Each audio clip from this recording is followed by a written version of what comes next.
Welcome to Morbid Smile Art. Thank you to my patrons for this month. I really appreciate you guys donating and helping me out. You're the ones that keep this channel going. So, one of the things I've been working on this month has been sushi. When I went to BookCon in New York, we went to a little sushi place, well, a pretty big sushi place, and I was expecting some amazing sushi, and it was kind of okay. I realized that here in Atlanta, we have a whole lot of good sushi places. You just get kind of used to the type of preparation and stuff from where you are. So it made me really crave sushi, even though I had just had it. I missed my sushi place back home. I don't have money or time to go out and get sushi, so I started doodling some. And since I'm going to Magic City Con in Alabama, I'm thinking about cosplay and anime anyway, and so it kind of all worked together.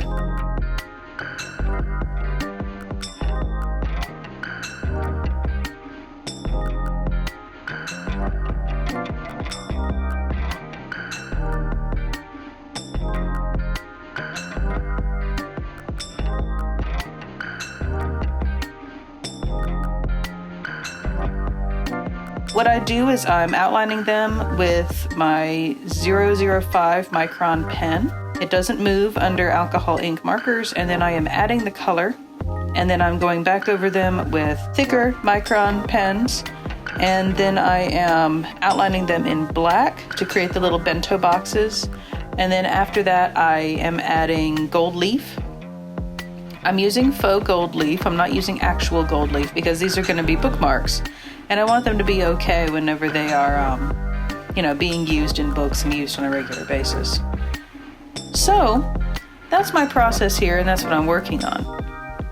Now, I've seen a lot of discussion on art communities here on YouTube about different types of alcohol-based markers, and some people are talking about all different types of markers that they say are like better than or equal to Copic markers. And I'm kind of on the fence about it, because on the one hand, I didn't used to be able to get Copics. I had to save up a lot to be able to afford the colors that I use, and I have. I don't have nearly all of the Copic markers. Ha ha ha. People who have that, you don't even really need all of the Copics that exist. You basically go for colors that you know you're going to use on a regular basis. So I don't see the appeal of buying every single thing. I mean, they're not Pokemon, they're markers. I have a few Copics, some bold ones, and I have some softer pastel ones. And one of the reasons that I like Copic markers is because of that brush tip. So as you're seeing me work through my speed coloring here, you're probably noticing that soft brush-like tip that I'm using. So one thing I can do is I can like dab down onto the paper very, very lightly.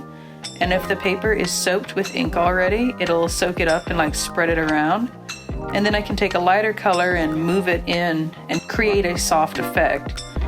I can also, by dabbing gently down on it, on the wet paper already, I can create these nice blotchy mottled effects.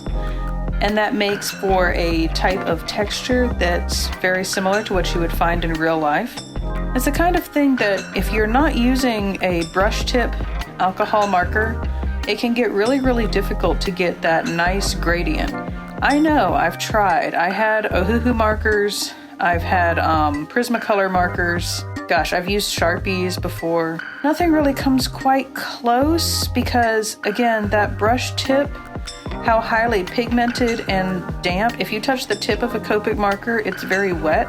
And that really makes a huge difference in terms of how the paper is going to soak it up and how much product you have to apply, how many strokes you have to make, all of that. So that's why I like using Copic markers, and that's the kind of technique that I prefer.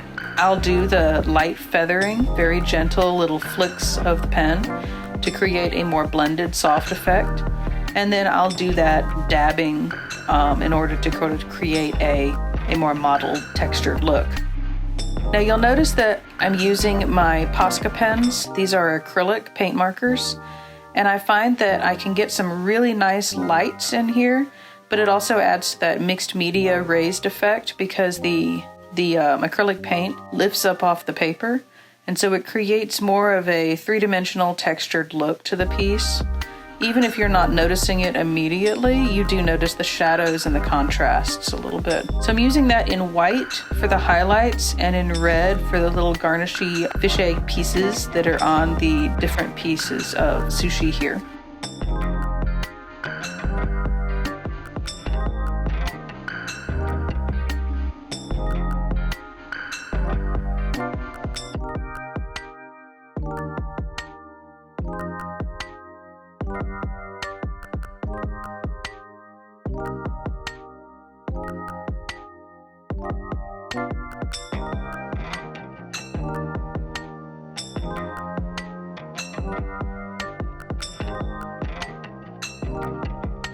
What you don't see after I finish this bit is you don't see me going back with gold leaf and applying that. I didn't get that on camera.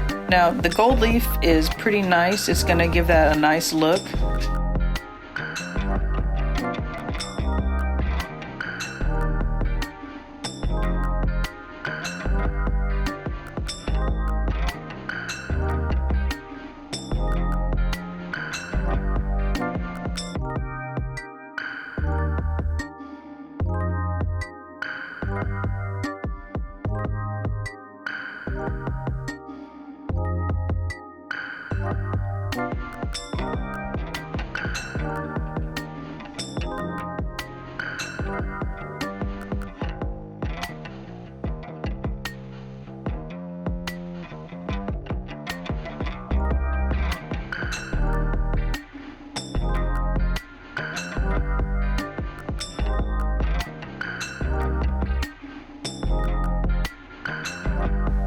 I'm going back in and I'm outlining the chopsticks that are holding the shrimp. I wanted again to give it that three-dimensional kind of pop art look. I really wanted this to look super kawaii.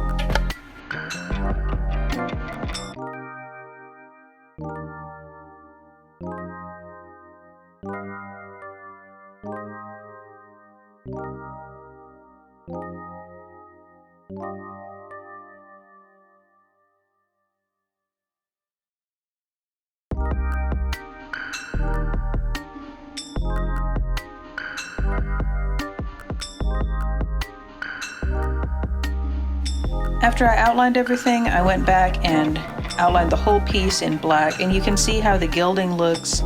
And I think that the detail on these is pretty nice. Blending is pretty good, but it's not overly blended.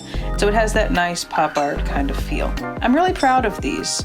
If you go to my Patreon to support me, you'll get a shout out on each of my YouTube videos, a shout out on my Facebook and Instagram pages. You'll also get different types of bonus content. Anyway, again, don't forget to like, share, and subscribe. Thank you for watching. I appreciate you, and stay spooky.